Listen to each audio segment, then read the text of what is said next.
이제 본격적으로 우리 2계명을 좀 살펴볼게요. 2계명 4절 말씀을 우리 한 번 더 읽어봅시다. 4절입니다. 4절 말씀이에요. 너를 위하여 시작. 너를 위하여 새긴 우상을 만들지 말고 또 위로 하늘에 있는 것이나 아래로 땅에 있는 것이나 땅 아래 물속에 있는 것에 어떤 형상도 만들지 말며. 이 말씀을 그냥 직관적으로 보면 명령이 2개가 있는 것 같아요. 우상 만들지 말고 그리고 피조물들의 형상을 대로 새겨 만들지 말라라고 하는 2 말씀인 것 같은데 직역하면요 하나입니다. 하나. 하늘, 땅, 물속에 있는 어떤 것의 형상을 새겨서 우상을 만들지 말라라는 그런 말씀이에요. 그래서 강조점은 어디에 있냐면요. 눈에 보이는 형상으로 우상을 만들어 섬기지 말라의 강조점이 있어요. 2계명의 강조점이 어디라고요? 눈에 보이는 형상으로 우상을 만들어 섬기지 말라. 눈에 보이는 형상으로의 강조점이 있습니다. 지금도 그렇지만 고대인들은요, 신을 섬길 때 다양한 형태, 다양한 모습으로 신을 형상화해서 섬겼던 것을 우리는 알고 있죠. 대표적으로 그 우상의 집결지였던 바벨론은요, 정말 다양한 형태, 모양을 가진 우상들이 있었어요. 초승달 형태를 가지고 있었던 달의 신이 있었고요. 8개 뿔을 가진 별 형태를 가지고 있는 사랑의 여신인 아시타르. 바벨론에서 사랑의 여신은 어떤 모양이었어요? 8개의 뿔을 가진 별 모양이었습니다.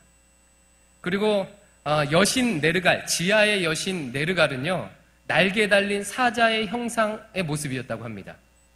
그리고 최고의 신, 바벨론의 최고의 신은 마루둑인데 이 마루둑은요, 용의 형태를 가지고 있었대요. 이와 같이 신을 섬길 때 그냥 추상적으로 섬기는 것이 아니라 어떤 피조물의 형상을 만들어서 이렇게 신을 섬겼다는 것이죠. 모든 종교들은 신에 대한 형상물이 직접적이든 간접적이든 존재하는 것을 우리는 알고 있습니다. 우리나라도 마찬가지 아닙니까? 산에 올라가다 보면 하다못해 돌 무더기라도 이렇게 쌓아놔요. 그래서 돌 무더기를 쌓아놓고 거기다가 이렇게 빌잖아요. 아니면 커다란 수백 년 된 고목나무가 있으면 그 고목나무를 절을 하면서 우리 빌기도 합니다. 또 조상신을 섬길 때 조상의 위패를 놔놓고 섬기기도 하고요. 불교도 어떻습니까? 부처님의 형상을 이렇게 만들어 놓고 거기서 빌고 절하는 것을 우리가 알게 되죠. 그러니까 이 본문 말씀 2계명은요 바로 이것을 하지 말라는 거예요. 신을 형상화하여 섬기는 것을 금지하고 있습니다. 이것은 비단 우상신을 형상화해서 섬기는 것을 금지할 뿐만 아니라 하나님의 형상도 만들어 하나님을, 우리 여호와 하나님을 형상으로 만들어 섬기는 것도 금지하는 그런 법이에요. 별로 어렵지 않은 것 같죠. 근데 한 걸음 더 들어가 보면요, 이것이 신앙적으로 가지는 의미가 굉장히 깊습니다. 그래서 그 의미를 좀 살펴보고자 하는데 제가 2가지로 정리를 해드릴게요. 이 하나님의 형상으로 신을 형상으로 만들어 섬기지 말라는 것은 2가지 의미를 가지고 있는데 첫 번째는 뭐냐면요, 손으로 만든 형상을 신성시하지 말라는 의미를 가지고 있어요. 첫 번째는 뭐라고요? 손으로 만든 형상을 신성시하지 말라라는 그런 의미예요. 여러분, 어떤 신을 형상으로 만들 때, 예를 들어 신상을 만든다고 하면 신상 자체가 신입니까? 아니면 그 신상은요, 신을 만나는 매개물입니까? 매개물이죠, 그렇죠? 원래는 그래요. 원래 우상의 형상을 만들 때는 그 매개물 자체가 신이라고 생각해서 만드는 것이 아니라 우상의 형상은요, 신을 만나기 위한 매개물일 뿐입니다. 근데 문제는요, 그 매개물인 형상을 만들어 놓게 되면 그러면 그 다음에 어떤 일이 일어나죠? 그 형상 자체가 신이 되어버리는 일이 일어나게 됩니다. 우리나라 말에 여러분 이런 말 혹시 드셔보셨어요? 요즘에는 잘 안 쓰는 것 같은데 신주단지 모시듯 한다 라는 말 여러분 들어보셨죠? 신주단지 모시듯 한다. 무엇을 소중하게 다룬다는 그런 뜻이에요. 근데 여기서 신주단지가 뭐냐면요, 원래는 그냥 요만한 이제 항아리죠. 항아리입니다. 단지입니다. 단지. 그야말로 그릇이에요. 뚜껑이 달린 그릇인데 조상신을 섬기기 위해서 그 단지 안에다가 쌀을 넣거나 아니면 조상의 위패를 넣거나 이렇게 하면서 조상신을 섬겼대요. 그러면 그 단지가 어떻게 돼요? 신주단지가 되는 거예요. 그러면 그 전까지만 해도 그냥 항아리일 뿐이었는데 그것이 신주단지가 되는 순간 그 신주단지는 뭐가 되죠? 그 자체로 신이 되는 거예요. 신이 되는 것입니다. 신성시하게 되는 거죠. 이와 같은 일들이요, 주변에 굉장히 많습니다. 저희 부모님이 살던 이천집 아버신 분 계시죠? 저희 부모님께서 이천에 이사 가시는 이유는 이제 안경 봉사를 하기 위해서, 전국 팔도를 다니기 위해서 이천이 교통이 굉장히 좋거든요. 그래서 그 집에 이제 들어갔어요. 근데 이제 그 집을 파신 분이요, 사정이 있어서 그 집을 파셨습니다. 왜 팔았냐면, 암에 걸리셔서요, 자기 딸 집에 가서 요양을 하기 위해서 그 집을 팔았습니다. 근데 이제 그분이 안타깝게 암에 걸리셔서 몇 년 뒤에 죽으셨다는 소식을 들었어요. 근데 저희 아버지가, 저희 부모님이 그 집에 살다가 몇 년 뒤에, 한참 됐죠, 암에 걸리셨어요. 그리고 나중에 여러분 아시다시피 소천하게 되셨는데, 근데 제가 나중에 알았습니다. 그 동네 사람들에게 소문이 돈 거예요. 이 집이 어떻게 된 거예요? 이 집에 들어가기만 하면 암에 걸려 죽다더라. 그래서 흉가가 된 거예요. 부동산에 내놔도 팔리지 않게 생긴 거예요, 이게. 여러분, 그 자체는 그냥 집이에요. 근데 사람들이 그 집 자체에다가 의미를 부여하게 되고 영적인 의미를 부여하게 되면 그 집이 그냥 집일 뿐인데 흉가가 되어 버리는 거죠. 그래서 하늘, 땅, 물속에 있는 어떤 것으로든지 형상을 만들게 되면 사람의 손으로 만든 그 형상 자체를 신으로 섬기게 되는 관계의 역전이 일어나게 되는 것입니다. 관계의 역전. 제가 관계의 역전이라고 표현했는데, 원래는요, 하나님께서 인간을 창조하실 때는요, 하늘과 땅, 바닷속에 있는 것을 어떻게 하라고 창조하셨죠? 다스릴 권한을 주셨어요. 근데 그것을 우상의 형상으로 만들게 되면 오히려 역으로 다스림을 받는 그와 같은 관계의 역전이 일어난다는 거예요. 이따가 창세기 1장 27절과 28절 한 번 더 볼 텐데 지금 한번 먼저 읽어봅시다. 창세기 1장 27절 28절이에요. 시작. 하나님이 자기 형상 곧 하나님의 형상대로 사람을 창조하시되 남자와 여자를 창조하시고 하나님이 그들에게 복을 주시며 하나님이 그들에게 이르시되 생육하고 번성하여 땅에 충만하라. 땅을 정복하라. 바다의 물고기와 하늘의 새와 땅에 움직이는 모든 생물을 다스리라 하시니라. 하나님께서 우리를 하나님의 형상으로 창조하시고요, 이 땅의 피조물들을 다스릴 권한을 우리에게 주셨어요. 그런데 우리가 어떤 우상의 형상을 만들게 되면 우리가 만든 그 형상에 오히려 다스림을 받게 되는 관계의 역전이 일어나게 된다는 사실이에요. 이것은 비단 샤머니즘 안에서나 타 종교 안에서만 일어나는 현상이 아니죠. 하나님을 섬길 때도 동일하게 그와 같은 일들이 일어납니다. 특정 형상이나 사물 자체를 신성시하는 일들이요, 우리 기독교 역사 가운데 성경 가운데도 있어요. 대표적인 예가 모세가 사용했던 놋뱀입니다. 민수기에 보면요, 놋뱀 사건이라고 있는데요, 이스라엘 백성이 하나님 앞에 범죄함으로 말미암아 불뱀에 물려서 죽게 되는 그런 징벌을 받게 돼요. 모세가 기도했더니 하나님께서 긍휼을 베푸셔서 그러면 놋으로 뱀을 하나 만들어서 그거를 장대에 걸고 높이 들어라. 그것을 보는 자들은 살게 될 것이다 라고 그렇게 말씀하셨어요. 그래서 모세가요, 놋으로 뱀을 만들어서 장대에 달아서 높이 들었고 그것을 보는 사람들은요 다 살게 됐어요. 그런데 문제가 생겼습니다. 나중에 그 놋뱀이 어떻게 됐냐면 우상이 된 거예요. 사람들이 그 놋으로 만든 뱀에 무슨 능력이 있는 것처럼 그 놋뱀을 신성시하는 일들이 발생하게 되는 것입니다. 기독교 역사 가운데도 얼마나 이런 일이 많이 있습니까? 종교개혁 이전에는요, 어떤 성화나 아이콘, 성물들을 만들어서 그것 자체에 신적인 의미를 부여하는 경우가 굉장히 많았어요. 로마를 중심으로 한 서방교회와 콘스탄티노플을 중심으로 한 동방교회가 나뉘게 되는 결정적인 계기 중에 하나도 바로 이것 때문이에요. 성상 숭배 문제. 성상 숭배 문제. 그러니까 예수님의 모습을 성상으로 만들어 놓은 거예요. 또 성모 마리아의 모습을 성상으로 만들어 놓고 성인들의 모습을 성상으로 만들어 놓은 거예요. 근데 이것을 만들어 놓고 기념하는 정도가 아니라요, 그 성상 자체에 신비적인 능력이 있는 것처럼, 신적인 능력이 있는 것처럼 신성시하는 일들이 중세교회 안에 엄청나게 많았죠. 그래서 특정 성상에서 성상을 만지면서 기도하게 되면 병이 치유된다더라. 신상의 발을 만지고 기도하게 되면 그러면 무슨 문제가 해결된다더라. 이와 같은 얘기들이요, 그 교회 안에 많이 퍼졌습니다. 그래서 여러분, 그 유럽 여행 같은 데 가보면 성당에 들어가면 이제 성상이 있잖아요. 예수님의 성상이든지 아니면 아기를 안고 있는 마리아의 성상이든지 발을 딱 보면 어때요? 발이 맨질맨질해요. 그죠? 사람들이 그 말을 만지면서 기도하는 거예요. 기도에 응답해 달라고요. 형상을 자체를 신성시하는 경우가 있죠. 근데 이것은 비단요, 예전에 카톨릭에서만 일어나는 일이 아니라 지금 우리 가운데도 이와 같은 일들이 일어날 수가 있습니다. 한 20년 전쯤인가요? 그 한국 사회 안에 좀 이슈가 됐던 문제가 하나 있었는데, 그 초등학교 가보면요, 뭐 서울의 학교는 별로 안 그런데 지방에 있는 초등학교를 가보면 초등학교 안에 단군 신상을 세우는 학교가 꽤 있었습니다.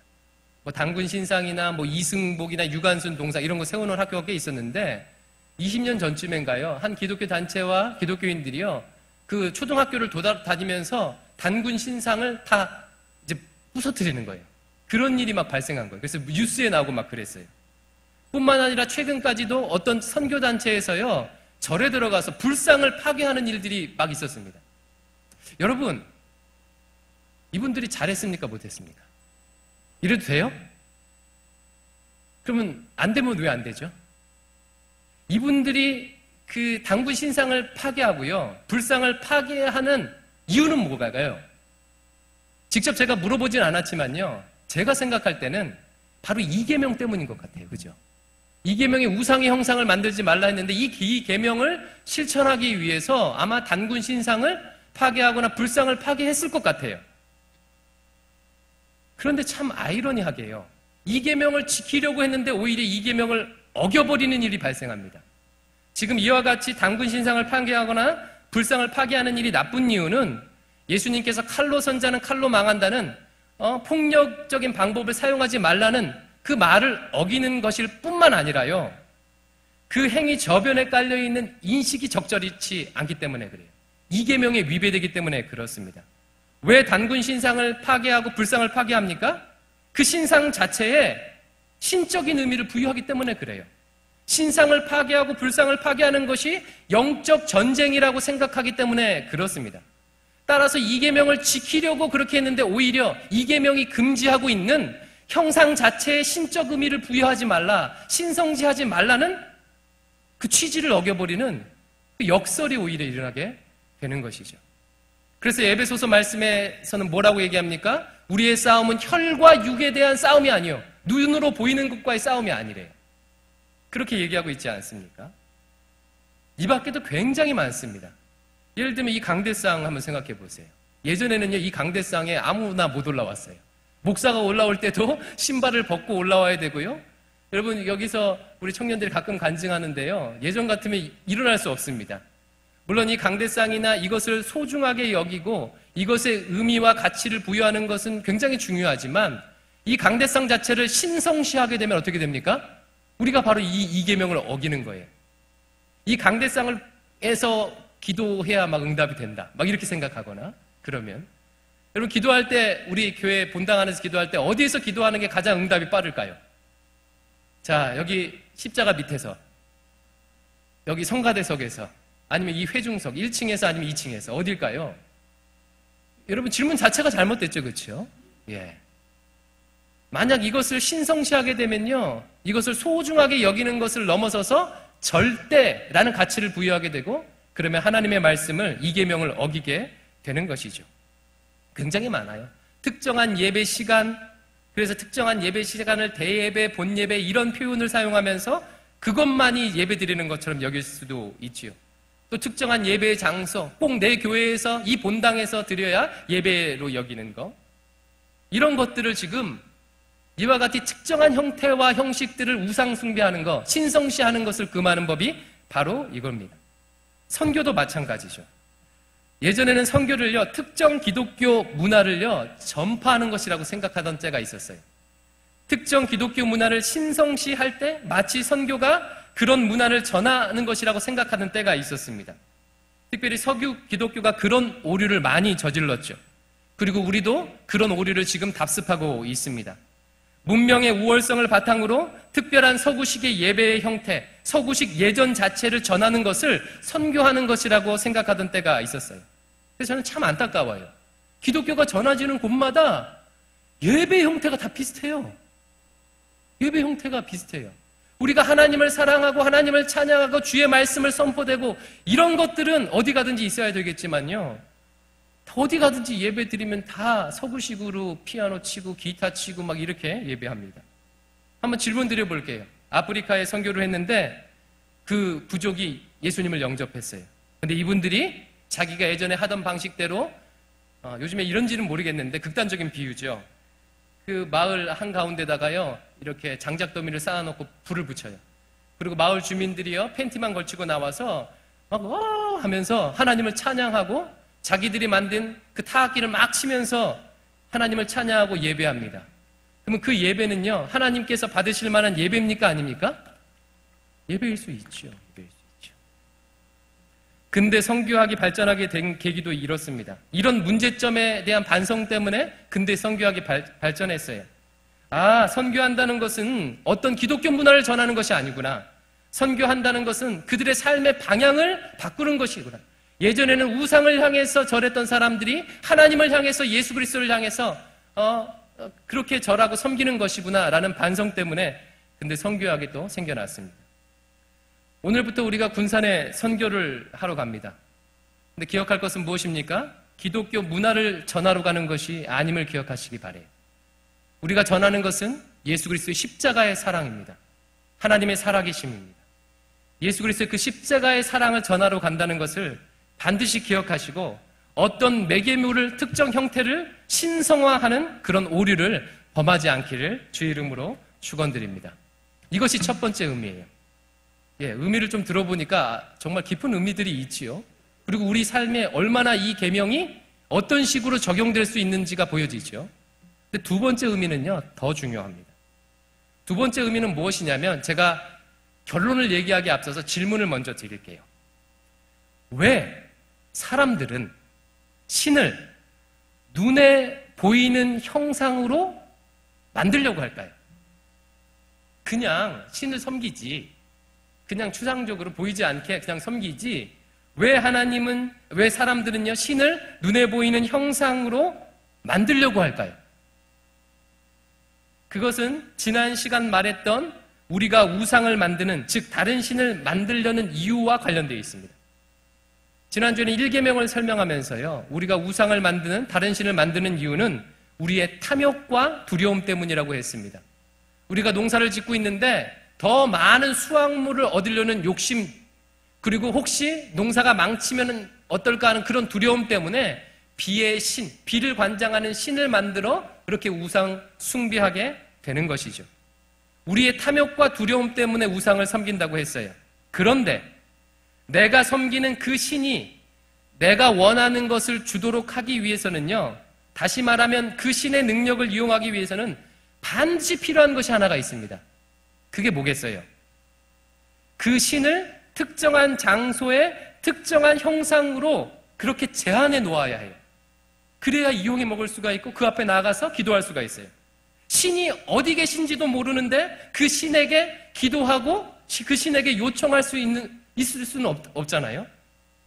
그래서 내가 원하는 때에 내가 원하는 장소에서 그 신의 도움을 받기 위해서 그 신을 특정 장소에서 특정 형태로 만들어 놔야 합니다. 그래야 내가 원하는 것을 쉽게 얻을 수 있는 것이죠. 따라서 신을 눈에 보이는 형상으로 만드는 이유가 무엇입니까? 그것은 신을 내가 원하는 대로 조종하기 위해서 그래요. 이것을 종교학적으로는 뭐라고 하냐면 localization motive, manipulation motive라고 해요. 신을 지역화하고 그리고 조종화하려는 동기에서 그렇게 형상을 만든다. 인간이 신을 형상으로 만드는 이유는요, 바로 자기 자신을 위해서예요. 나의 탐욕과 나의 두려움을 극복하기 위해서 신을 조종하기 위해서 그렇게 특정 형상으로 만들어 놓은 거죠. 그래서 4절 말씀을 한번 다시 보십시오. 4절 말씀에 이렇게 얘기합니다. 너를 위하여 새긴 우상을 만들지 말고. 우상은 왜 만들어요? 나를 위해서요. 나를 위해서. 신을 조종하기 위해서 형태가 있는 모습으로 만들어 놓는 거예요. 따라서 이 계명의 두 번째 의미는 무엇입니까? 신을 조종하는 방식으로 신앙생활하지 말라라는 거예요. 신을 조종하려는 방식으로 신앙생활하려고 하지 말아라. 이스라엘 백성들은요, 애굽에 430년 동안 살면서 그와 같은 형태의 신앙생활에 익숙해 있었습니다. 신의 형상을 새겨서 그 신을 한정하고 특정해서 그 신 앞에 가서 자신이 원하는 것을 얘기하고 그 신을 조종하려는 방식의 신앙생활을요, 430년 동안 해왔어요. 따라서 하나님께서요, 그와 같은 우상을 섬기는 방식에 익숙해 있는 사람들을 향해서 나를 섬길 때는 나를 신을 조종하려고 하는 방식, 옛 방식으로 섬기지 말아라 라고 지금 금지하고 계시는 것입니다. 여러분, 이렇게 보니까 1계명과 2계명이 어떤 차이가 있는지 분명히 보이지 않으세요? 저는 이 10계명을 연구하기 전에요, 1계명과 2계명이 무슨 차이가 있는지 잘 모르겠었어요. 그렇지 않아요? 보통 1계명은 다른 신을 섬기지 말라, 나 외에. 그러고 나서 2계명은요, 우상의 형상을 만들지 말라. 뭐 같이 그냥 우상 섬기지 말라는 그런 말씀 같잖아요. 2계명은 1계명의 그 보완된 설명 같잖아요. 그리고 실제적으로는요, 카톨릭은요, 이 1계명과 2계명을 하나의 계명으로 봐요. 근데 개신교는 이것을 1계명, 2계명을 나누거든요. 근데 방금 제가 얘기했던 설명을 들으면요, 1계명과 2계명이 어떤 차이가 있는지 분명히 드러납니다. 1계명은 어떤 계명이었어요? 여러분 기억하십니까? 하나님을 사랑하는 방식으로 다른 우상을 사랑하지 말라는 거예요. 그렇죠? 하나님께 부여했던 절대적 주권을 다른 우상들에게 그와 같은 주권을 부여하지 말라는 거예요. 하나님에게 있는 가치, 하나님에게 부여하는 가치를 다른 우상들에게 부여하지 말라는 거예요. 반면에 이 계명은 어떤 계명이에요? 정반대예요. 우상들을 섬기는 방식으로 하나님을 섬기지 말라. 차이가 여러분 보이시죠? 차이가 보이시죠? 우상들을 섬기는 방식, 우상들을 조종해서 섬기는 방식으로 하나님을 조종하여 섬기지 말라는 것이 바로 이 계명입니다. 이스라엘 백성은요, 이런 위험성이 지금 엄청나게 도사리고 있는 거죠. 실제 사례가 있습니다. 이스라엘 백성들은 보이지 않는 하나님을, 규정할 수 없는 하나님을 규정하려고 했던 어리석음을 보인 일이 있어요. 출애굽기 32장에 나오는데 그 유명한 금송아지 사건이에요. 여러분 기억하시죠?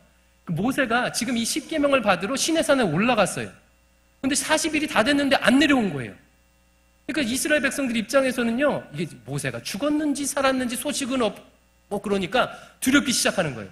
그래서 모세 형인 아론에게 찾아가서 우리를 인도하여 내 신을 만들어내 주세요 라고 요청합니다. 그러자 아론이 어떻게 합니까? 사람들의 그 금화를 모아서요, 금송아지를 만들어내요. 그러면 질문 드려볼게요. 이 금송아지는 우상이에요, 하나님이에요? 다른 신이에요, 하나님이에요? 다른 신을 지금 만들려고 한 게 아니라 하나님을 금송아지로 만든 거예요. 하나님이 지금 보이지 않으니까, 하나님의 응답이 없으니까 지금 하나님을 금송아지 형태로 지금 만들어 놓은 것이에요. 애굽의 익숙한 방식대로. 특별히 이 사건이 있을 때 1절은요, 32장 1절은 이렇게 이 상황을 묘사하는데, 출애굽기 32장 1절을 한번 읽어볼게요. 백성이 시작.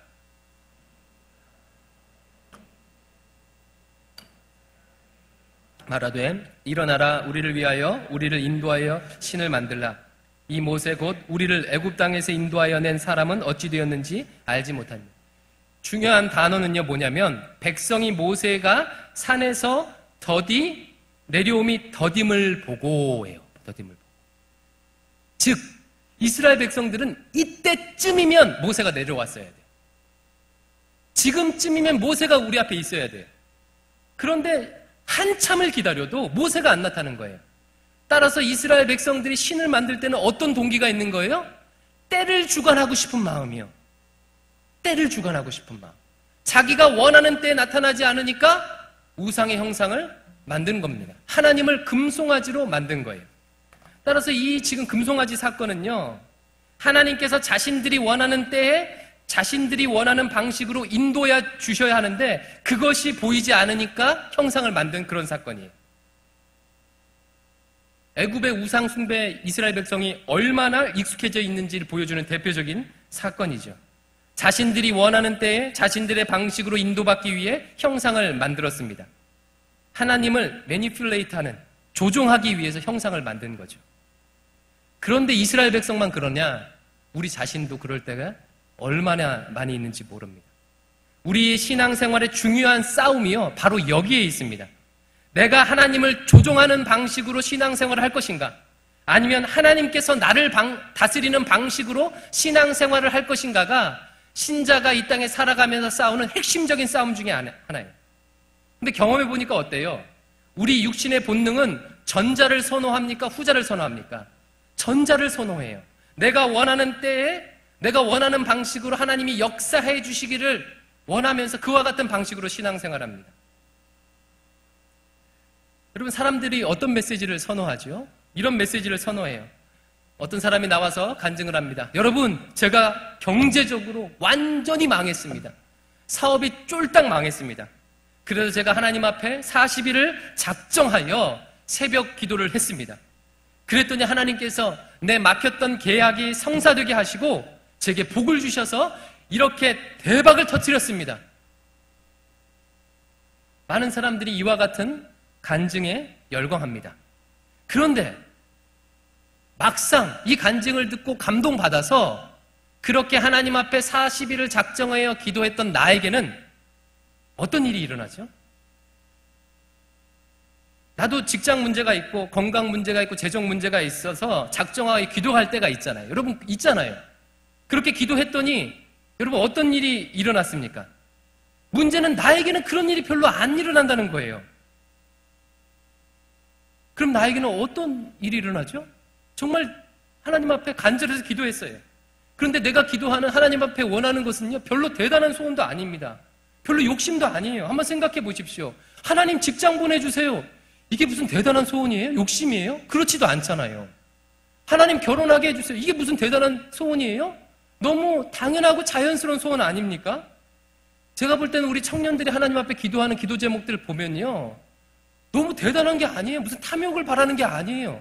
직장 들어가게 해달라거나 아니면 집안에 있는, 우리 집에 있는 갈등이 좀 엄마 아빠가 싸우지 않고 갈등이 해결되게 해달라거나 뭐 이런 문제들입니다. 이 땅을 살아가면서 필요한 것들을, 필수적인 것들을 기도해요. 그런데 이렇게 작정하고 기도했는데도 불구하고 어떤 일이 일어나죠? 그것이 내가 원하는 대로 안 돼요.